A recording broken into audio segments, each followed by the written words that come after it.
السلام علیکم ناظرین، ڈرامہ سیریل سن میرے دل کی نیکسٹ ایپیسوڈ میں ہم دیکھیں گے کہ زاویار کا ڈاکٹر جو پہلے تو زاویار کے امریکہ ٹریٹمنٹ کے لیے 1 ماہ بعد کی ڈیٹ دیتا ہے، لیکن زاویار کے جب مزید کچھ ٹیسٹ کروائے جاتے ہیں اور امریکہ میں ڈاکٹرز کی ٹیم کے ساتھ کیس ڈسکس کیا جاتا ہے تو یہ ڈیسائیڈ ہوتا ہے کہ زاویار کا ٹریٹمنٹ جلد سے جلد سٹارٹ ہو جانا چاہیے۔ تو زاویار کا ڈاکٹر صدف کو کال کر کے ساری صورتحال سے آگاہ کرتا ہے۔ اب ڈاکٹر کی بات سننے کے بعد صدف قدرے پریشان ہو جاتی ہے کیونکہ آفس میں بھی اس نے 1 ماہ بعد 3 مہینے کی چھٹی کے لیے اپلائی کیا تھا جو کہ ایکسیپٹ بھی ہو گئی تھی، اور ویسے بھی اس کا ویزا پاسپورٹ وغیرہ کی ارینجمنٹ میں کم سے کم 1 ماہ کا عرصہ تو لگنا ہی تھا۔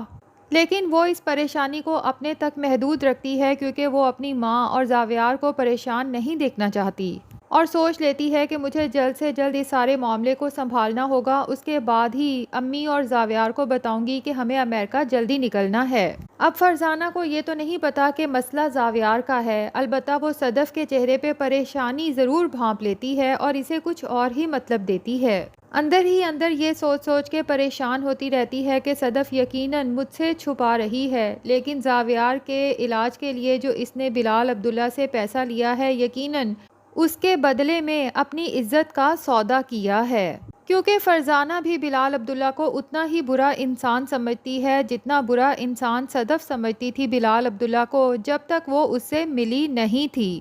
فرزانہ کا دل تو یہ سوچ سوچ کے کٹتا رہتا ہے کہ میں خود کو کیسے معاف کر پاؤں گی، بے شک ان پیسوں سے میرے بیٹے کا علاج تو ہو جائے گا،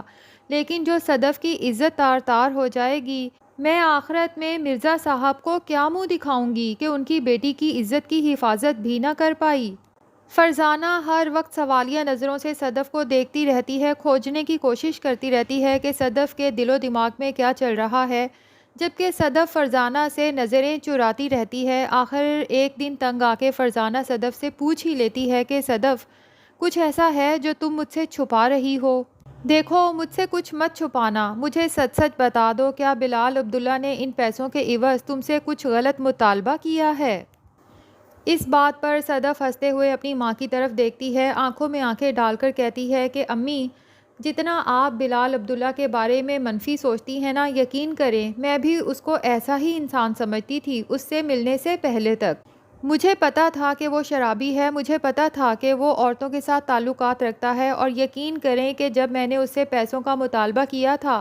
میں نے خود اسے آفر کی تھی کہ وہ جو چاہے مجھ سے ڈیمانڈ کر سکتا ہے، اور ان پیسوں کے بدلے میں اس کے لیے کچھ بھی کرنے کو تیار ہوں۔ لیکن امی، یقین کریں کہ بلال عبداللہ وہ نہیں ہے جو ہم اسے سمجھتے ہیں، وہ انسان دوسروں کی مجبوریوں سے فائدہ اٹھانے والا شخص نہیں ہے۔ دوسری طرف بلال عبداللہ کی نظر میں بھی ہر عورت ایک ہی کیٹیگری میں آتی تھی، اسے پتہ ہی نہیں تھا کہ کوئی عورت عزت کے قابل بھی ہوتی ہے۔ وہ تو شراب کے نشے میں دھت یہی سمجھتا رہا کہ عورت کا صرف ایک ہی مقصد ہے کہ اسے استعمال کیا جائے۔ لیکن صدف نامدار کو دیکھنے کے بعد، اس سے ملنے کے بعد، بلال عبداللہ کی سوچ لڑکیوں کے بارے میں بالکل تبدیل ہو گئی ہے۔ اور ویسے بھی جب سے صدف نے آفس جوائن کیا ہے، بلال عبداللہ نے ڈرنکنگ بالکل چھوڑ دی ہے، اور جب سے اس نے ڈرنکنگ چھوڑی ہے تب سے عورتوں کے ساتھ اس کے تعلقات بھی ختم ہو گئے ہیں۔ بلال عبداللہ کی منظور نظر جو اس کے سب سے زیادہ نزدیک تھی، اب اسے ہر آئے دن کال کر کے پوچھتی ہے کہ خیریت تو ہے، اب تم مجھے ملنے کو آخر کیوں نہیں بلاتے؟ تو بلال عبداللہ اسے کہتا ہے کہ تمہیں ملنے کے لیے تو میں تب تڑپتا تھا جب میں نے پی ہوتی تھی، نشے میں دھت ہوتا تھا، جب سے پینا چھوڑا تمہاری تڑپ بھی ختم ہو گئی۔ اب چونکہ بلال عبداللہ کی اپنی اس منظور نظر کے ساتھ کافی بے تکلفی ہے تو وہ پوچھ ہی لیتی ہے کہ میں حیران ہوں کہ بلال عبداللہ میں اتنی بڑی تبدیلی، اور وہ بھی اتنی اچانک، خیریت تو ہے؟ تو بلال عبداللہ اسے بتا ہی دیتا ہے کہ ہاں خیریت ہے، لیکن میری سوچ تبدیل ہو چکی ہے، عورت کو لے کر میں جو سوچتا آ رہا تھا ہمیشہ سے، اب مجھے پتا چلا کہ میری سوچ کتنی غلط تھی۔ مجھے لگتا تھا کسی لڑکی کی کوئی عزت نہیں ہوتی، لیکن اب جا کے مجھے پتا چلا کہ لڑکیوں میں سے زیادہ تر لڑکیاں تو ایسی ہوتی ہیں کہ اگر ان کا پی کر نام لو تو اس سے بھی ان کی بے ادبی ہو جاتی ہے۔ اور جب بلال عبداللہ یہ بات کر رہا ہوتا ہے تو اس کے دل و دماغ پہ ایک ہی چہرہ سوار ہوتا ہے، اور وہ چہرہ کسی اور کا نہیں بلکہ صدف نامدار کا ہوتا ہے۔ دوسری طرف عمار احمد جو سوچتا تھا کہ شاید میں صدف کو بہت اچھے سے جانتا ہوں، لیکن اب اسے لگنے لگا ہے کہ میں تو صدف کو کبھی بھی نہیں جانتا تھا، مجھے تو پتہ ہی نہیں تھا کہ صدف پیسے کی بھوکی ہے اور پیسے کی وجہ سے کسی کو چھوڑ سکتی ہے۔ عمار احمد دن رات روتا ہے، اپنی محبت کے لیے تڑپتا ہے اور سوچتا ہے کہ اگر میرے پاس 8 کروڑ ہوتے تو آج صدف میری ہوتی۔ اور ہمشا کو بھی ایسا ہی لگتا ہے کہ وہ جس صدف کو جانتی تھی یہ وہ صدف تو نہیں ہے، اس صدف کو تو پیسے میں کبھی دلچسپی نہیں رہی۔ عمار سے کہتی ہے ہمشا کہ جس صدف کو ہم جانتے تھے وہ تو بہت سستی چیزوں میں صبر و شکر سے جینے والی لڑکی تھی۔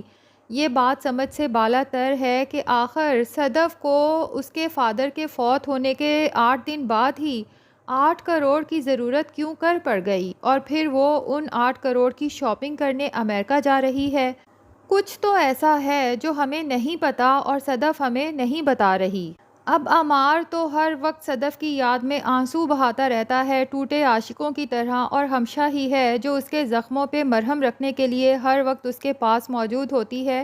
اس کے آنسو صاف کرتی ہے۔ عمار ہمشا سے کہتا ہے کہ مجھے ایسا کیوں لگ رہا ہے جیسے صدف اور بلال عبداللہ کا آپس میں کوئی افیئر چل رہا ہو، کیونکہ کوئی بلا وجہ تو کسی لڑکی کو 8 کروڑ اٹھا کے نہیں دے دیتا۔ ہمشا عمار سے کہتی ہے کہ افیئر تو خیر نہیں چل رہا، اتنا تو میں یقین سے کہہ سکتی ہوں، کیونکہ بلال عبداللہ نے مجھ سے پوچھا تھا کہ صدف کو 8 کروڑ کیوں چاہیے۔ اس کا مطلب ہے کہ صدف نے اسے بھی نہیں بتایا کہ اسے یہ پیسے کیوں چاہیے۔ ہاں، البتہ مجھے تب بہت حیرت ہوئی جب میں نے بلال عبداللہ سے کہا کہ سر آپ کو پوچھنا چاہیے تھا اسے پیسے دینے سے پہلے،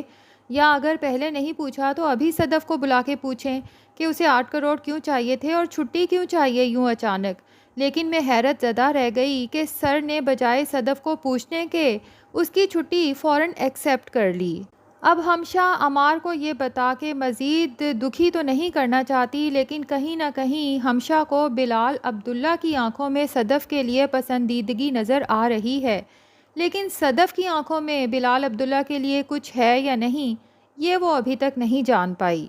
دوسری طرف فرزانہ سوچتی ہے کہ صدف سے پوچھنا تو بیکار ہے، اس لیے خود ہی زاویار کو لے کے ڈاکٹر کے پاس پہنچ جاتی ہے اور اسے کہتی ہے کہ ڈاکٹر صاحب کچھ ایسی بات ہے میرے بیٹے کے متعلق جو ابھی تک مجھے نہیں پتا، تو پلیز بتا دیں۔ تو ڈاکٹر فرزانہ کو حوصلہ دیتے ہوئے کہتا ہے کہ پریشانی کی کوئی بات نہیں، میں نے آپ کی بیٹی کو کال کر کے بتا دیا تھا